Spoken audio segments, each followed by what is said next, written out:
أعوذ بالله من الشيطان الرجيم بسم الله الرحمن الرحيم رب اشرح لي صدري ويسر لي أمري واحلل عقدة من لساني يفقهوا قولي رب زدني علما اللهم فقهنا في الدين رب ارحمهما كما ربياني صغيرا۔ رسول اللہ صلی اللہ علیہ وآلہ وسلم نے فرمایا کہ اللہ سبحانہ و تعالیٰ جس کے ساتھ بھلائی کا ارادہ کرتا ہے تو اسے دین کی سمجھ عنایت کرتا ہے۔ تو اس سے ظاہر ہوا کہ اللہ تعالیٰ اگر کسی شخص کے ساتھ یا کسی بندے کے ساتھ کوئی بھلائی کا ارادہ کرتا ہے دنیا اور آخرت کی تو اسے دین کی سمجھ عطا کرتا ہے۔ انشاءاللہ آج ہم اپنے 11ویں پارے کا آغاز کریں گے اور شروع کرتے ہیں اپنا 11واں پارہ۔ 11ویں پارے میں ہم جو سورہ توبہ کی آیات باقی رہ گئی ہیں وہ اور اس کے ساتھ سورہ یونس ہے اور سورہ ہود کا سٹارٹ ہے۔ اعوذ باللہ من الشیطان الرجیم بسم اللہ الرحمن الرحیم یعتذرون الیکم اذا رجعتم الیہم کل تعتذروا لن نؤمن لکم قد نبعنا اللہ من احبارکم وسیر اللہ عملکم ورسولہ ثم تردون إلى عالم الغيب والشهادة فينبئكم بما كنتم تعملون۔ جب تم ان کے پاس لوٹ کر جاؤ تو یہ تم سے بہانے بنائیں گے، تم فرماؤ بہانے نہ بناؤ، ہم ہرگز تمہاری بات پر یقین نہیں کرتے، اللہ نے ہمیں تمہاری خبر دے دی ہے اور اب اللہ اور اس کے رسول تمہارے کام دیکھیں گے، پھر تمہیں اس کی طرف لوٹ کے جانا ہوا ہے جو غیب اور ظاہر کو جاننے والا ہے، تو ہم تمہارے اعمال کو بتا دیں گے، وہ تمہیں تمہارے اعمال کو بتا دیں گے۔ یعنی کہ اسے پتہ چلتا ہے کہ علم غیب جو ہے وہ صرف اللہ ہی کا وصف ہے، کوئی اس کے بارے میں خبر نہیں ہمیں دے سکتا۔ تو یہ جو انبیاء کرام کو علم غیب کا علم جو ہو جاتا ہے وہ بھی اللہ ہی کے حکم سے ہوتا ہے۔ اور یہاں پر یہ بھی ہے کہ جو منافقین ہیں نا وہ زیادہ قسمیں کھانے والے ہوتے ہیں، وہ قسم کھا کے اپنی بے گناہی کا یقین دلا رہے تھے کہ ہم تو آپ کے ساتھ تھے اور اپنے عذر پیش کر رہے تھے۔ تو اسے یہ پتہ چلتا ہے کہ زیادہ قسمیں کھانے والا جو ہوتا ہے وہ گمراہ ہوتا ہے اور وہ مسلمان ہونے کا ثبوت تو دیتے ہیں لیکن اصل میں مسلمان والے ان کے عمل نہیں ہوتے ہیں۔ جب تم ان کی طرف لوٹ کر جاؤ تو یہ تمہارے سامنے اللہ کی قسمیں کھائیں گے تاکہ تم ان سے درگزر کرو، تو تم ان سے آراز ہی کرو، یہ ناپاک ہیں اور ان کا ٹھکانہ جہنم ہے اور ان کے اعمال کا بدلہ ہے۔ یعنی کہ یہ زیادہ قسمیں کھانے والے منافقین میں شمار ہوتے ہیں۔ تمہارے سامنے قسمیں کھاتے ہیں تاکہ تم ان سے راضی ہو جاؤ، اگر تم ان سے راضی ہو بھی جاؤ تو بے شک تم تو یہ نافرمان لوگوں سے راضی نہیں ہوتا۔ یعنی کہ اگر آپ صلی اللہ علیہ وسلم نے فرمایا کہ آپ ان سے راضی ہو جائیں، لیکن اگر ان منافقین نے جو اللہ کے راہ سے پیچھے ہٹ گئے اور اگر آپ ان سے صلح کر بھی لیتے ہیں کیونکہ تو پھر بھی اللہ تعالیٰ انہیں معاف کرنے والا نہیں ہے، تو اس لیے اللہ تعالیٰ انہیں آپ صلی اللہ علیہ وسلم کو اس طریقے سے تعلیم دے رہے ہیں۔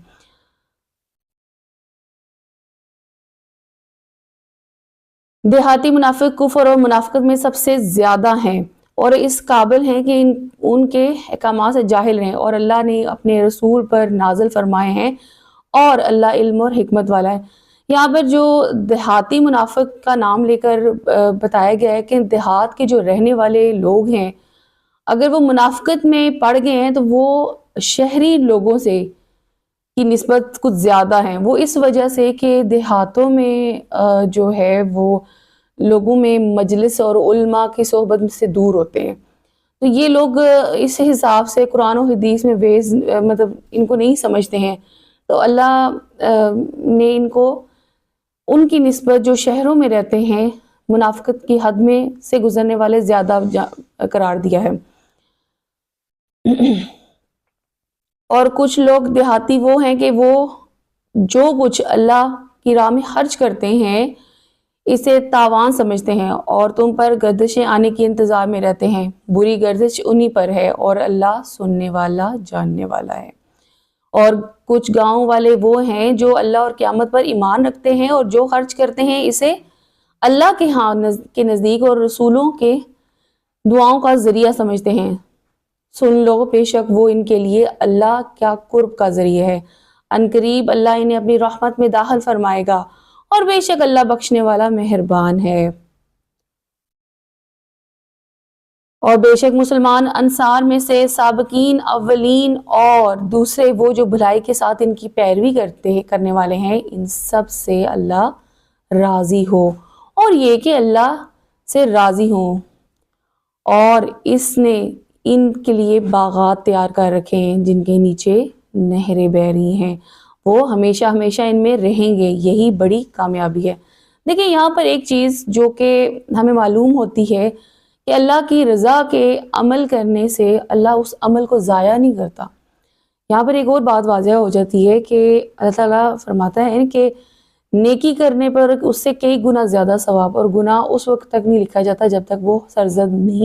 اور تمہارے پاس آس پاس دیہاتوں میں کچھ منافق ہیں اور کچھ مدینے والے بھی، وہ منافقت پر اڑ گئے ہیں، اور تم انہیں جانتے ہو، ہم انہیں جانتے ہیں، ان قریب ہم انہیں 2 مرتبہ عذاب دیں گے اور پھر انہیں بڑے عذاب کی طرف پھیر دیں گے۔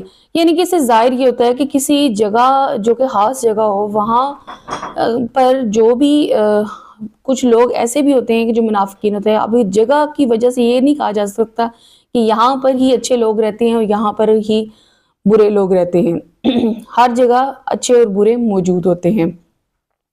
اور کچھ دوسرے لوگوں جنہوں نے اپنے گناہوں کا اقرار کیا، انہوں نے ایک اچھا اور دوسرا برا عمل کیا، ان قریب اللہ ان کی توبہ قبول فرمائے گا، اور اللہ بخشنے والا اور مہربان ہے۔ اے حبیب، تم ان کے مال اور زکوٰۃ وصول کرو جن سے تم انہیں ستھرا اور پاک کر دو، اور ان کے حق میں دعائے خیر کرو، بے شک تمہاری دعا ان کے دلوں کو چین، اور اللہ جاننے اور سننے والا ہے۔ أَلَمْ يَعْلَمُوا أَنَّ اللَّهَ هُوَ يَقْبَلُ التَّوْبَةَ عَنْ عِبَادِهِ وَيَأْخُذُ الصَّدَقَاتِ وَأَنَّ اللَّهَ هُوَ التَّوَّابُ الرَّحِيمُ۔ کیا انہیں معلوم نہیں کہ اللہ ہی اپنے بندوں کی توبہ قبول فرماتا ہے اور خود صدقات اپنے دستے قدرت میں لیتا ہے، اور یہ کہ اللہ توبہ قبول کرنے والا مہربان ہے۔ اور تم فرماؤ کہ تم عمل کرو، اب اللہ اور اس کے رسول اور مسلمان تمہارے کام دیکھیں گے، اور جلد ہی ان کی طرف لوٹائے جاؤ گے، جو ہر غیب اور ظاہر کو جاننے والا ہے، پھر وہ تمہارے اعمال بتائے گا۔ اب یہاں پہ جو اللہ تعالیٰ غزوہ تبوک میں رہ جانے والے 10 صحابی ہیں، ان کا ذکر کرتے ہوئے فرماتے ہیں کہ 7 نے تو ندامت اور شرمندگی کی وجہ سے اپنے آپ کو مسجد کے ستونوں سے باندھ کے توبہ بھی کر لی، لیکن جو پیچھے 3 رہ گئے تھے وہ ابھی بھی شرمندگی اور ان کو توبہ نہیں کی، تو یہ ان کے بارے میں آیات ہے۔ اور اللہ کا حکم آنے تک کچھ لوگوں کو مؤخر کر دیا گیا، یا تو اللہ انہیں عذاب دے گا یا ان کی توبہ قبول فرمائے گا، اور اللہ علم والا اور حکمت والا ہے۔ یعنی کہ اللہ تعالیٰ اب ان 3 صحابیوں کے بارے میں اللہ تعالیٰ ہی فیصلہ فرمائے گا۔ اور کچھ منافق وہ ہیں جنہوں نے نقصان پہنچانے کے لیے، کفر کے سبب مسلمانوں میں تفرقہ ڈالنے کے لیے، اور اس شخص کے انتظار کے لیے مسجد بنائی جو پہلے اور اللہ اور اس کے رسول کا مخالف ہے، اور وہ ضرور قسمیں کھائیں گے کہ ہم تو صرف بھلائی کا ارادہ کیا تھا، اور اللہ گواہ ہے بے شک وہ جھوٹے ہیں۔ اس آیت میں ایک جماعت کے بارے میں نازل ہوئی جنہوں نے مسجد قباء کو نقصان پہنچانے کے لیے، اس جماعت میں تفرقہ ڈالنے کے لیے مسجد کے قریب ایک اور مسجد بنا لی۔ اس سے معلوم ہوا کہ مسجد کے نام پر بھی مسلمانوں کو نقصان پہنچایا جا سکتا ہے۔ اس مسجد کا نام یہاں آگے مینشن ہوگا کہ وہ کون سی مسجد تھی۔ اے حبیب، آپ اس مسجد میں کبھی داخل نہ ہو۔ اس مسجد کا نام بیسیکلی مسجد زرار ہے، جس میں منافقین نے لوگوں کو گمراہ کرنے کے لیے اور مسجد کے قریب مسجد بنا لی۔ اس سے یہ بھی ظاہر ہوتا ہے کہ جو مسجد ہے، 2 مسجدیں ایک جگہ پر بیک وقت نہیں ہو سکتی ہیں، تو کیونکہ یہ تفرقہ بھی ڈالتی ہیں اور اس طرح مسلمانوں میں بغض اور مخالفت کا بھی ذریعہ بنتا ہے۔ اور آپ صلی اللہ علیہ وسلم کو یہاں پر منع کیا جا رہا ہے کہ آپ اس مسجد میں جمع نہ ہو، بے شک وہ مسجد جس کی بنیاد پہلے